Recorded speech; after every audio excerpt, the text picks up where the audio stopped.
Hey, well, hello everyone, and it's great to be with you. If you haven't met before, my name's Simon Benham, and I have the privilege of being Senior Pastor over all of our Kerith sites, and I also have the privilege today of being in the Kerith Centre and not being on my own.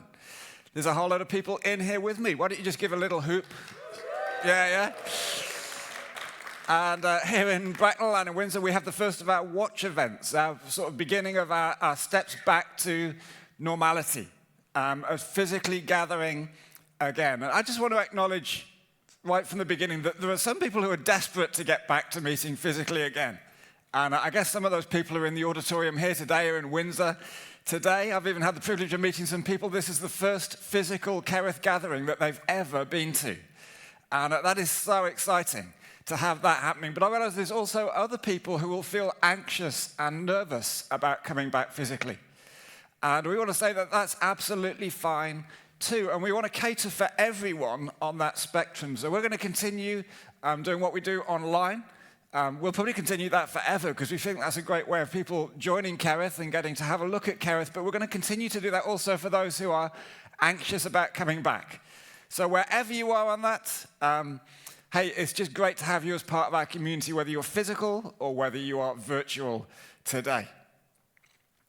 Now, one of the many tough things about lockdown has been the sense that every day is the same. Anyone else experience that? You know, just like every day is the same. I don't know if any of you have seen that Bill Murray film, Groundhog Day. And it's a great film, if you haven't seen it. And basically the premise of the film is that every day he wakes up and it's the same day again. It doesn't matter what he did in that day last time. When he wakes up again, he's back in the same day. And for me, lockdown has felt a bit like that. You know, every morning you open the curtains and it's the same view out of the window. You go on the same walks. Anyone else feel like they've mapped out their local neighborhood in a way that they never have done before in their lives? You know, I've found trails and tracks around Bullbrook that I never knew existed. And now I could almost label every inch of them. You know, like every meal is eaten around the same table with the same wonderful group of people, but it would be nice every now and again to have some other people, you know, just saying. You know, and every day just feels the same. We're working and resting and sleeping in the same place. It's felt like Groundhog Day. And it's been an amazing reminder that life is meant to be lived with rhythm, with variety, and that without rhythm, life doesn't just become dull and boring, life becomes actually exhausting. And I've experienced that in my own life. I've told the story before of when I became senior pastor here.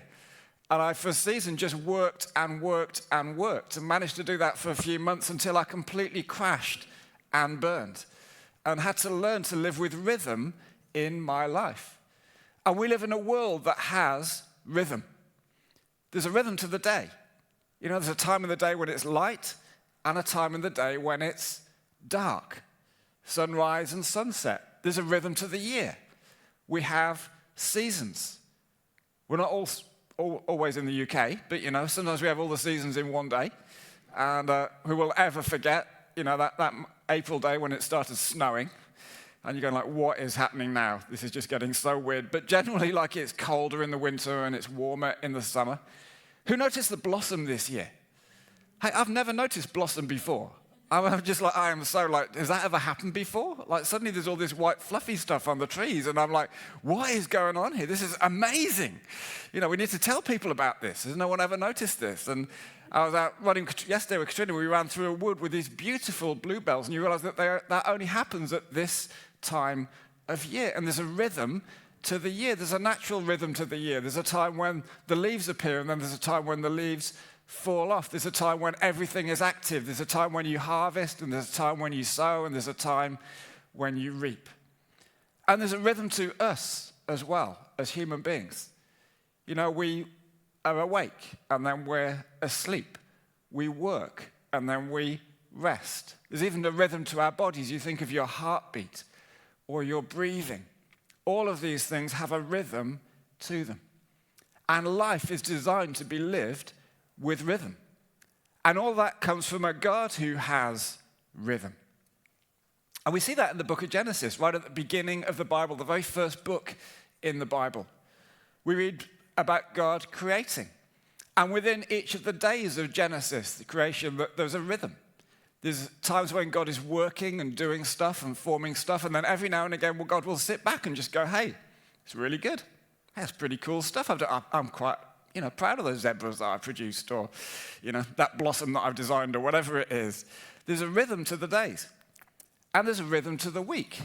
God works for 6 days, and on the 7th day, he rests.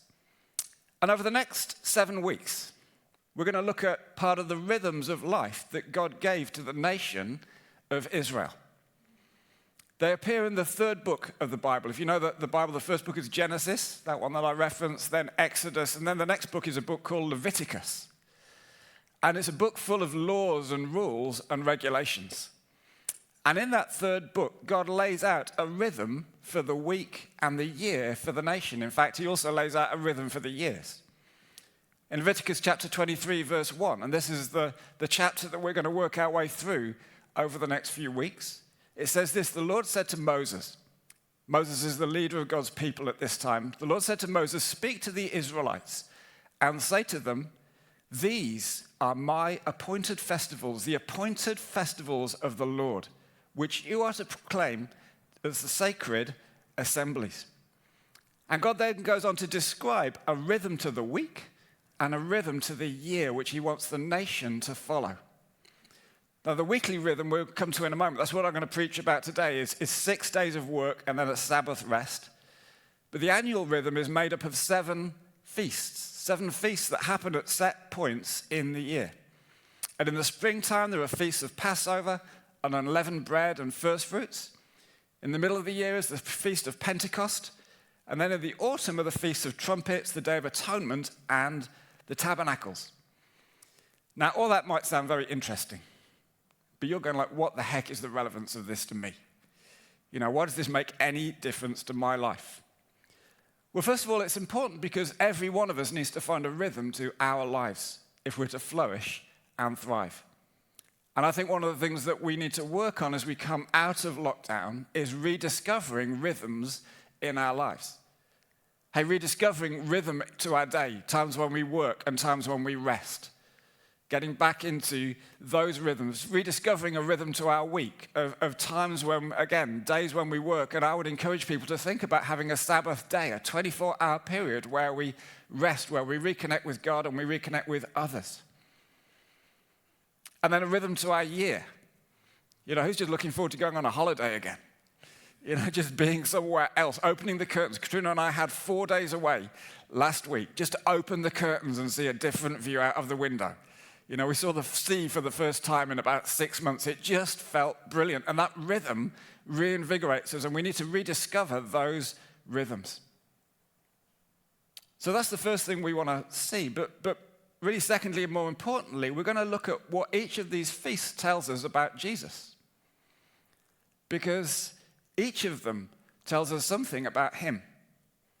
Now, after Jesus' resurrection, you may remember the story, he's raised from the dead, and at one point he's on what's called the road to Emmaus, and he meets up with 2 of his followers, and they have a conversation, and we read this, that beginning with Moses and all the prophets, Jesus explained to them what was said in all the scriptures concerning himself.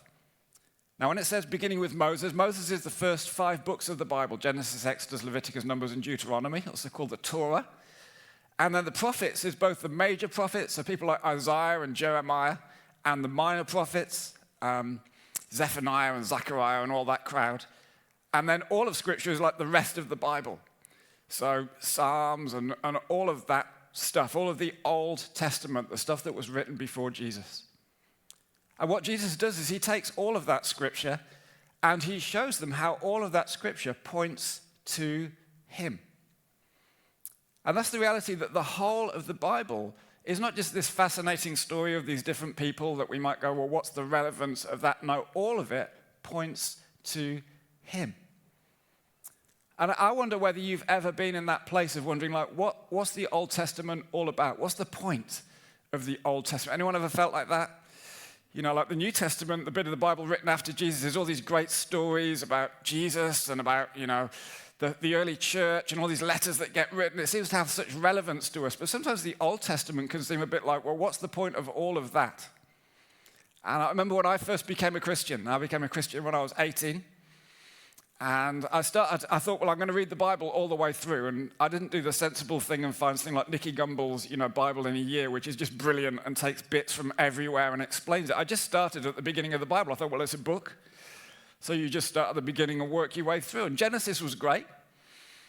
And any of you who's done this will know this. You start with creation, and then there's Noah and Abraham and Isaac and Jacob, and then there's Joseph, and there's Technicolor Dreamcoat, and that's all like really fascinating.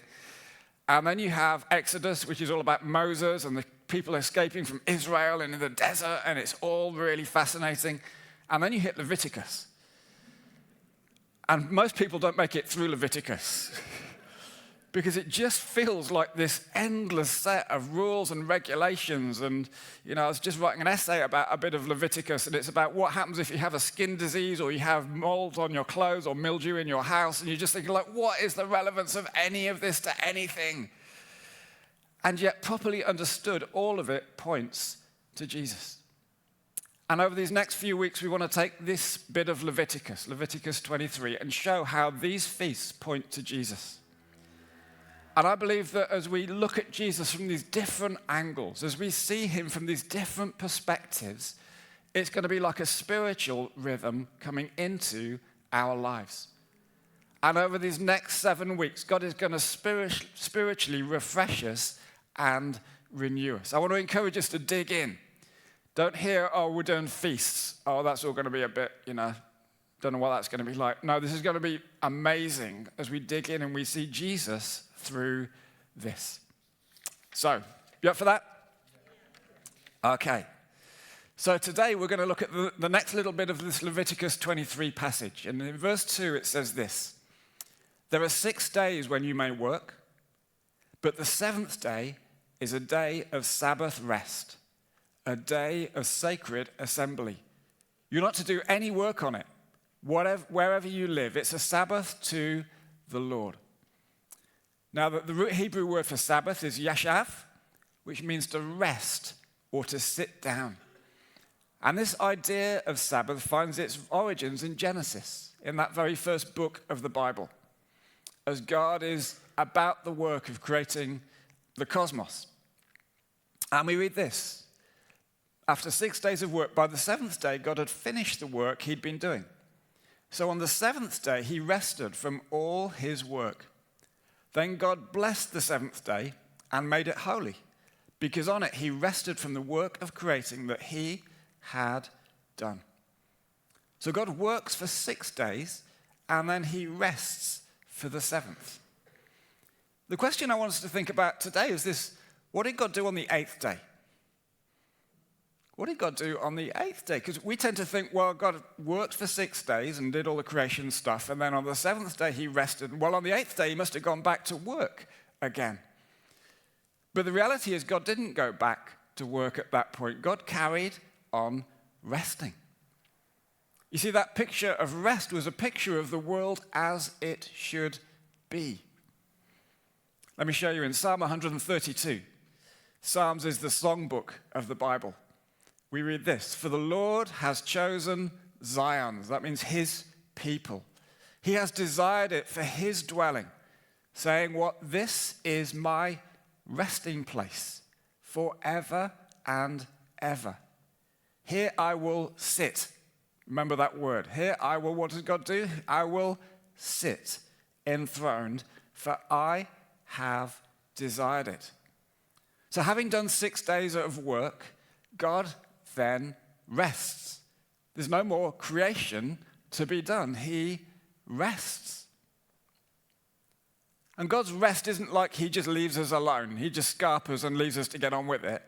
No, God's rest is to be with us, enthroned in his rightful place, sitting on the throne, but to be with us. And in a very real sense, this pattern of Sabbath is a pattern to give us a reminder of God's eventual plan. In fact, as we look at the feasts, they all flow out of this idea of Sabbath. So there are, just as there are 6 days of work and one of rest, 7 days, there are 7 feasts in the year.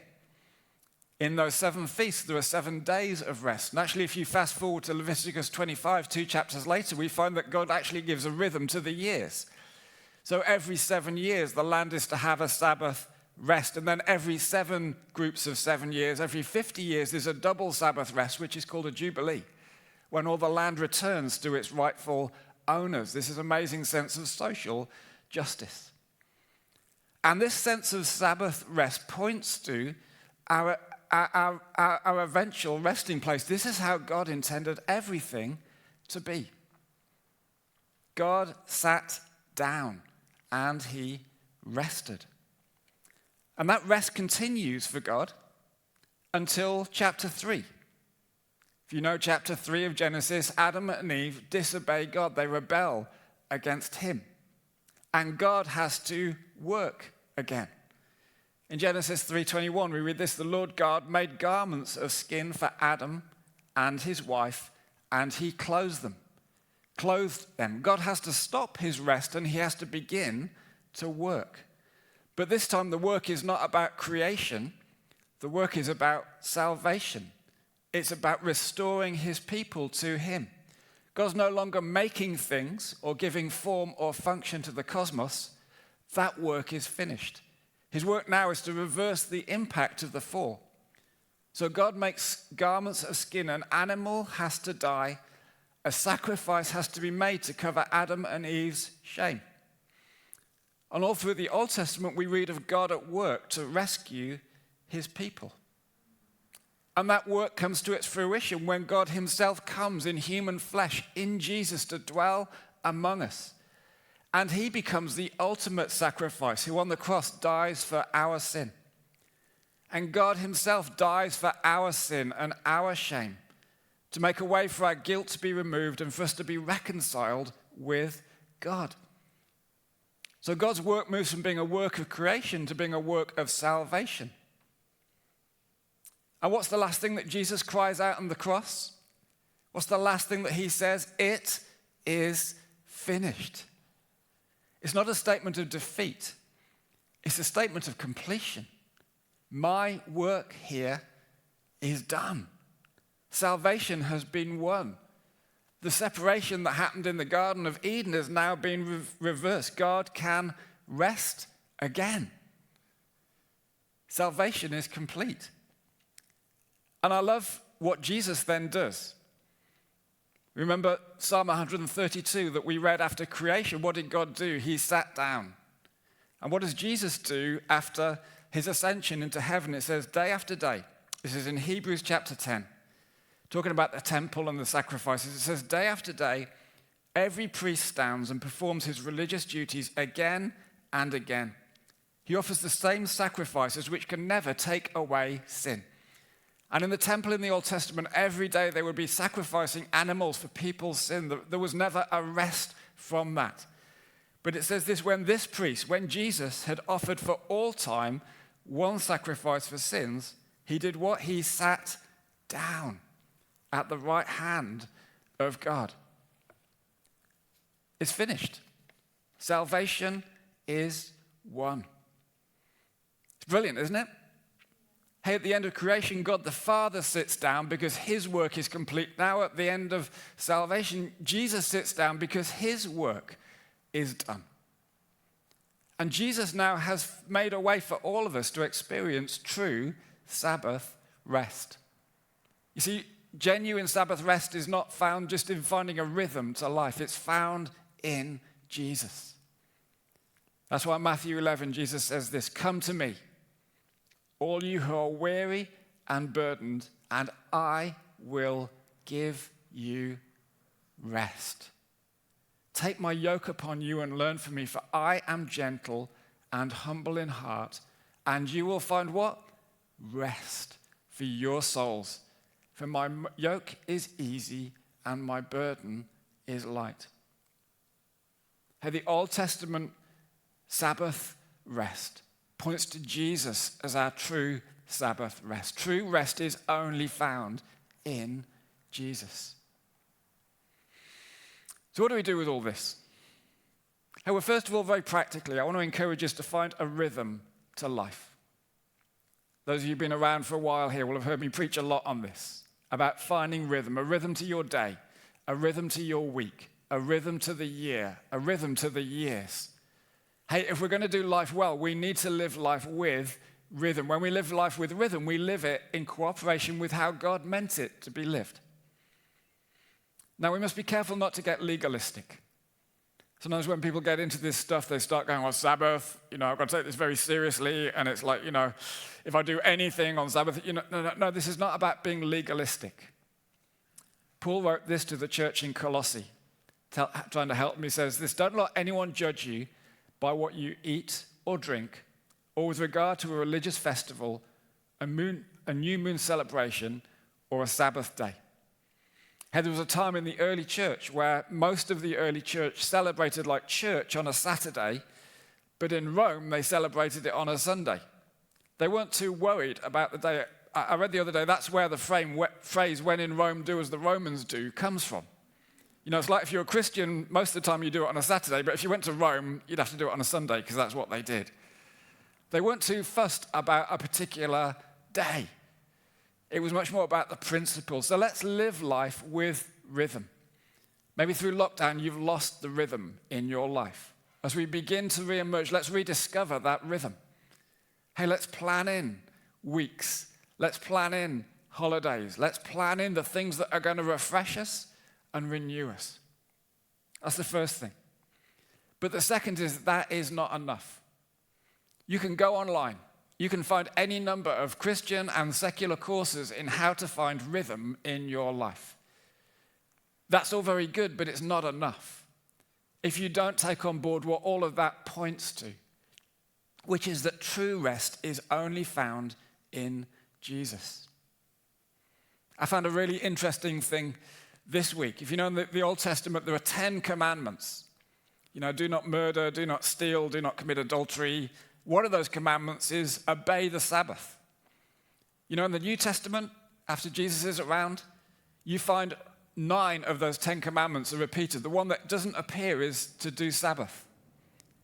In fact, as we've heard Paul saying, he almost discouraged them from becoming religious about Sabbath. You'll find the other 10 commandments all repeated in the New Testament, but not Sabbath. Why? Because Jesus now is our Sabbath rest. He is the fulfillment of what Sabbath pointed to. And we need to find our rest in Jesus.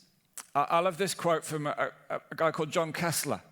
He said this: Sabbath affords a rest by which we are not so much restored as restoried.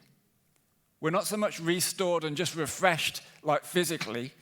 No, Sabbath gives us an opportunity as we rest, as we slow down, to actually restore ourselves, to put ourselves back in the story of Jesus, to find our place in Him again. So this is my question today. What are you struggling with? Where are you weary and burdened? Well, bring it to Jesus. Find your rest in Him. Hey, maybe today you're weighed down by sin. Maybe you're carrying guilt and shame and fear. Maybe for you, the patterns of behavior that you just can't break. You're feeling oppressed by all of that. Come to Jesus. He wants to give you rest. Maybe today you're physically exhausted through the lack of rhythm in lockdown, or maybe, the whole thing of homeschooling and working from home and just that pressure has exhausted you. Come to Jesus. Allow Him to give you rest.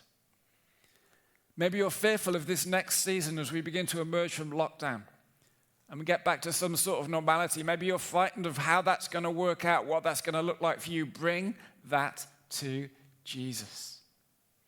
Maybe you're grieving. Perhaps in this season you've lost a loved one, you've lost a job. Maybe you've missed seeing children or grandchildren grow. Maybe you're grieving in some area. Bring your grief to Jesus. He will give you rest. Maybe you're struggling with your faith.